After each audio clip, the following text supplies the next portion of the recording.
Bonjour. Je vais vous dire quelques mots aujourd'hui en préambule de cette Xème newsletter. Je ne sais pas depuis combien de temps d'ailleurs nous faisons des newsletters. Peut-être que je vous le dirai la prochaine fois. Pour ça, il faudra que je demande à Enora, parce que c'est Enora qui fait tout ça depuis des années. Et puis ça vous plaît bien, puisque vous êtes très fidèle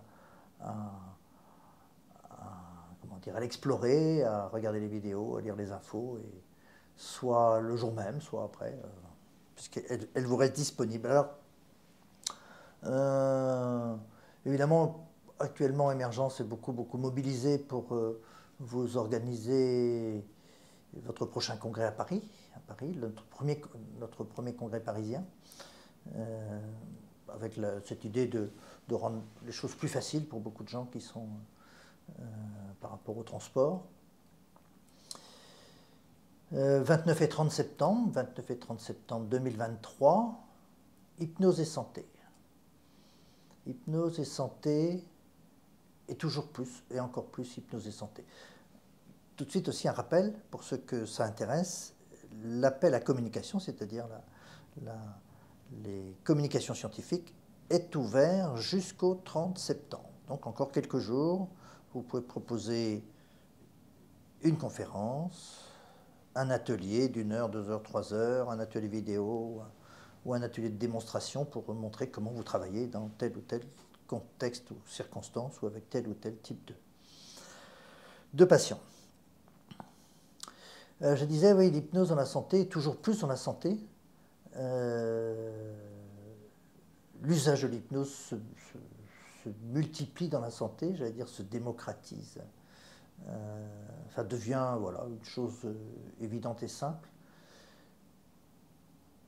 Et j'en veux pour preuve un document extrêmement important qui a été élaboré par deux grandes sociétés savantes en France, qui est la Société française d'études et de traitement de la douleur, SFET2, et la Société française d'anesthésie et réanimation, la SFAR, avec laquelle nous avons des liens depuis très longtemps, et qui ont fait un livre blanc. Un livre blanc, c'est pour mettre un peu une espèce de base de connaissances, mettre à jour, à un moment donné, la manière dont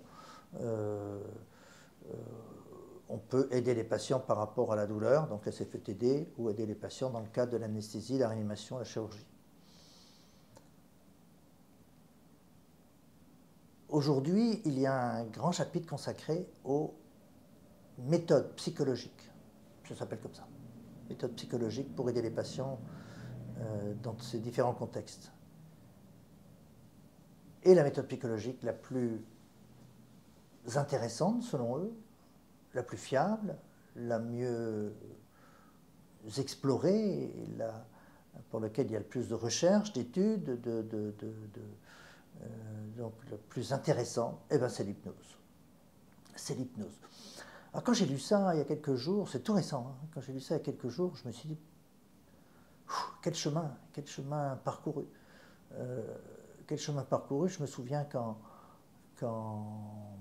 avant même qu'Émergence existe, juste avant, puisque c'est moi avec un collègue anesthésiste hein, qui avions fait le premier congrès hypnose et douleur en 2000.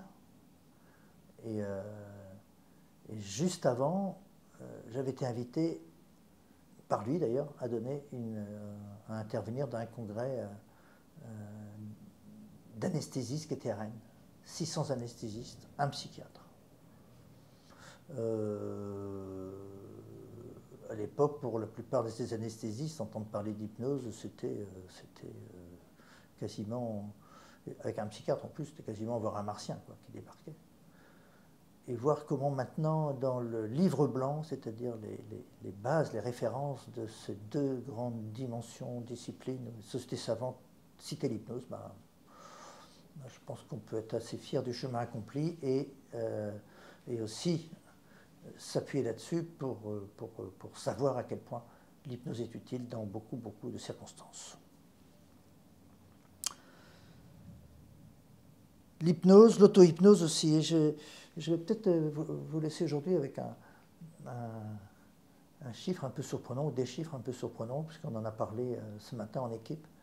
Vous savez qu'on a mis à votre disposition depuis 2 ans une formation à l'auto-hypnose en ligne, avec un premier niveau, enfin un premier niveau de 4 modules d'auto-hypnose de 2 heures pour apprendre 4 méthodes différentes d'auto-hypnose. Depuis 2 ans, donc, des gens continuent à se former, et puis évidemment, les gens continuent à se former, puisque ce module est gratuit, c'est pas parce qu'il est gratuit que les gens se forment, enfin, ça aide. Et on est arrivé à 3500. 3500 d'entre vous, vous n'êtes peut-être pas tous en train de me regarder, 3500 personnes qui ont pu bénéficier de cette formation gratuite à l'auto-hypnose. Pour ceux qui ont voulu continuer, le deuxième niveau est payant. On est en train d'arriver, on est à 990 et quelques, donc bientôt 1000 personnes aussi qui auront fait cette formation d'auto-hypnose. En tout cas, continuez à venir vous former, vous faites le niveau 1 gratuit, hein, à l'auto-hypnose, incitez vos patients, vos collègues surtout, puisque cette formation gratuite, c'est pour tous les professionnels de santé, hein, qu'elle est gratuite. À se former, à l'utiliser. Moi, je vais juste terminer par ce témoignage dans ma vie personnelle. Je ne compte pas les dizaines de fois dans ma vie où l'auto-hypnose m'a sorti de certains moments difficiles, m'a permis de franchir des moments difficiles. C'est un atout extraordinaire à mettre dans son jeu de cartes de la vie.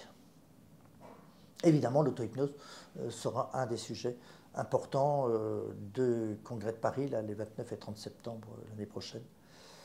Hypnose et santé. Voilà, profitez bien de cette newsletter et à bientôt.